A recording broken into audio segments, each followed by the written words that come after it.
Ketika mendengar kata sel, apa yang terlintas di benak kalian?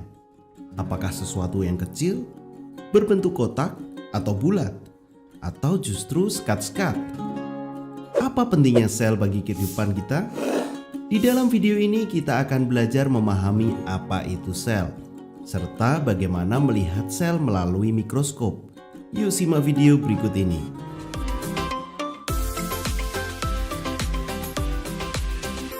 Jangan lupa subscribe channel Mr. Klik agar rekan-rekan mendapatkan update video pembelajaran, tutorial, dan sekilas tentang perkembangan dunia pendidikan. Let's go! Hal yang perlu kita pelajari dalam tahap pertama ini adalah apa itu sel. Ketika kalian melihat bunga yang indah di taman, terlintaskah di benak kalian mengapa bunga-bunga tersebut memiliki warna-warna yang indah? Kira-kira apa yang menyusunnya? Sekarang mari kita bandingkan dengan bangunan kelas kita. Asumsinya bunga dan kelas. Apa yang menyusun bangunan ini? Material apa yang membentuknya? Ruangan kelas kita tersusun dari batu bata, semen, pasir, dan bahan material lainnya. Nah, identik dengan bunga-bunga yang berada di taman. Bunga yang ada di taman tersusun dari bagian-bagian kecil yang disebut dengan sel. Bukan hanya bunga saja, tetapi seluruh makhluk hidup tersusun dari sel. Dari sini kita tahu bahwa sel merupakan unit atau bagian terkecil yang menyusun tubuh makhluk hidup. Sel begitu kecil dan tak terlihat oleh mata kita.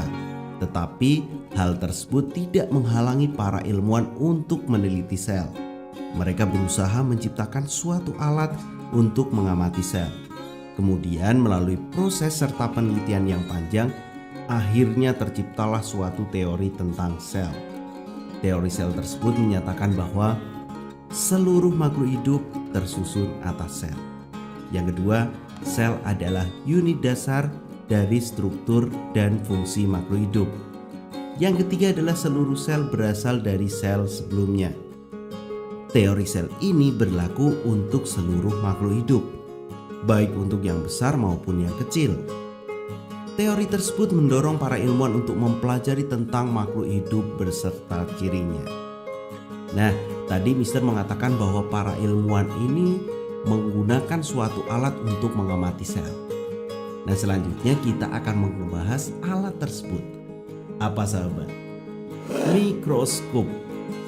Para ilmuwan yang meneliti tentang sel membutuhkan suatu alat untuk meneliti bagian-bagian sel. Tanpa mikroskop, teori tentang sel tidak akan tercipta. Dan tentu saja penelitian tentang tubuh makhluk hidup tidak akan dapat dilakukan. Mikroskop yang diciptakan oleh seorang ilmuwan asal Inggris bernama Robert Hooke pada tahun 1663. Beliau mengamati sayatan gabus dari kulit kayu pohon X. Mikroskop sangat penting dalam penelitian. Dua karakteristik yang dimiliki oleh suatu mikroskop, baik itu mikroskop cahaya maupun elektron, adalah perbesaran dan resolusi gambar. Perbesaran berhubungan dengan perbesaran gambar, sementara resolusi berhubungan dengan kejelasan gambar yang diamati. Nah, sahabat, kita amati bagian-bagian mikroskop berikut.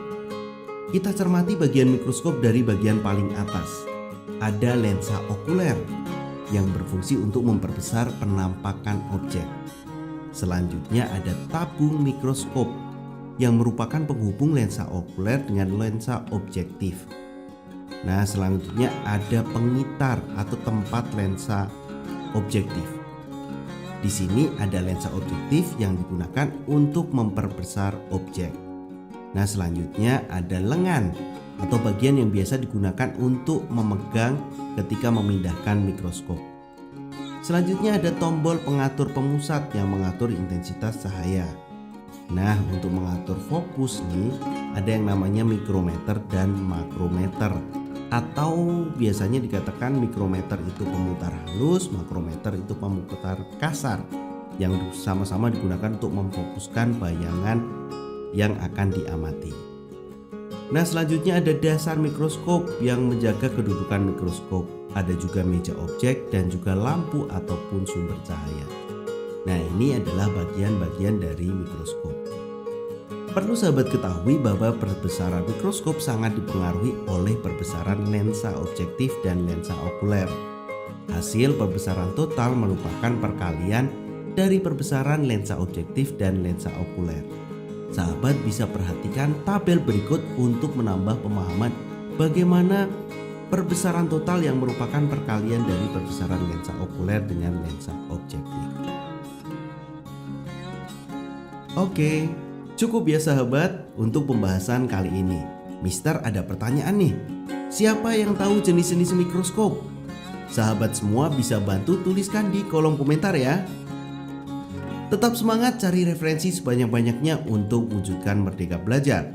Di channel Mister Klik ada playlist Sel Kelas 8 Merdeka Belajar. Lengkap sahabat untuk dipelajari. Semoga video ini bermanfaat. Sampai jumpa. Dah.